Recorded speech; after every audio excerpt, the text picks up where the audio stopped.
दोस्तों नमस्कार। आप सभी को क्रांतिकारी जय भीम। आप सभी को क्रांतिकारी सलाम।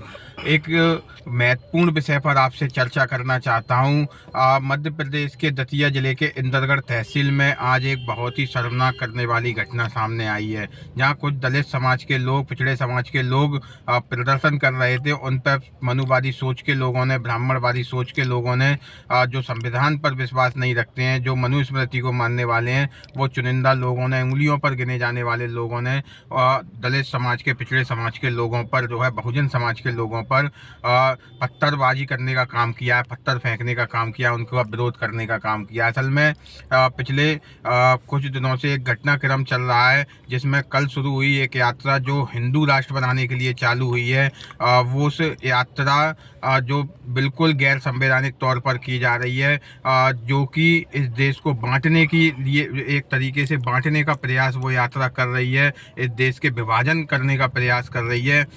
इस देश में ज़रूरत है कि इस देश को समानता के साथ, संवैधानिक व्यवस्थाओं के साथ आगे बढ़ाया जाए, लेकिन उस यात्रा के माध्यम से देश के लोगों को गुमराह किया जा रहा है। उस यात्रा का विरोध करने के लिए और बागेश्वर धाम के जो पीठाधीश हैं, उनका जो पुतला जलाया जा रहा था दलित समाज के लोगों के द्वारा, क्योंकि वो हमेशा से ही दलित समाज के लोगों के खिलाफ बोलने का काम करते हैं, पिछड़े समाज के लोगों के खिलाफ बोलने का काम करते हैं। उनकी भाषा शैली हमेशा से ही अभद्र तरीके की रही है। उन्होंने जिस तरीके से सामाजिक न्याय के खिलाफ बोलने का हमेशा से काम किया, और वो गाली गलौज वाली जो भाषा का इस्तेमाल करते हैं, उसके विरोध में जो है दलित संगठन लामबंद हुए थे। और जो मांग जो कर रहे थे, पूरे मध्य प्रदेश में, पूरे देश में मांग चल रही है कि उस यात्रा पर रोक लगाई जाना चाहिए। और उसके बाद जो है आज जब इंदरगढ़ में प्रदर्शन चल रहा था, तब कुछ सामंती लोगों ने, कुछ ब्राह्मणवादी और मनुवादी सोच के लोगों ने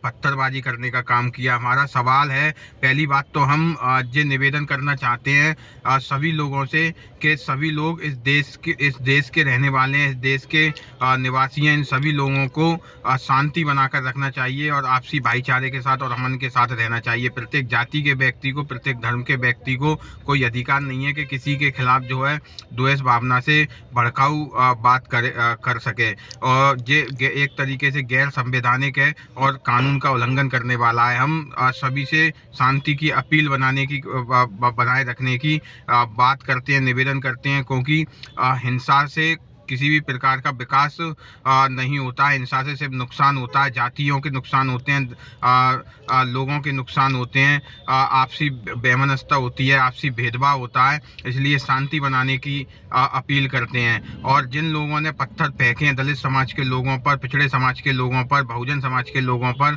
उनके खिलाफ जो है सख्त कार्रवाई की प्रशासन से मांग करते हैं। प्रशासन और पुलिस जो है सख्त कार्रवाई करे, ऐसे लोगों को जो है चयनित करे जिन लोगों ने मनुवादी सोच के तहत पत्थर फेंकने का काम किया है। और उन लोगों से भी हमारे सवाल हैं कि जिस वक्त हिंदू राष्ट्र घोषित करने के लिए ये यात्रा निकाली जा रही है, उस हिंदू राष्ट्र में जिन लोगों पर पत्थर फेंके जा रहे हैं, जिन दलितों पर, जिन पिछड़ों पर, जिन आदिवासियों पर, उनका स्थान कहाँ होगा? क्या एक बार फिर इस हिंदू राष्ट्र के माध्यम से मनुवादी व्यवस्था को दोबारा इस देश में लागू किया जाने के लिए काम किया जा रहा है? क्या इस देश में ब्राह्मणवादी व्यवस्था लागू करने के लिए काम किया जा रहा है? हमारे देश का संविधान समानता की बात करता है, हम भारत के लोग की बात करता है, वो हम शब्द जिसमें प्रत्येक जाति के लोग, प्रत्येक धर्म के लोग समाहित हैं।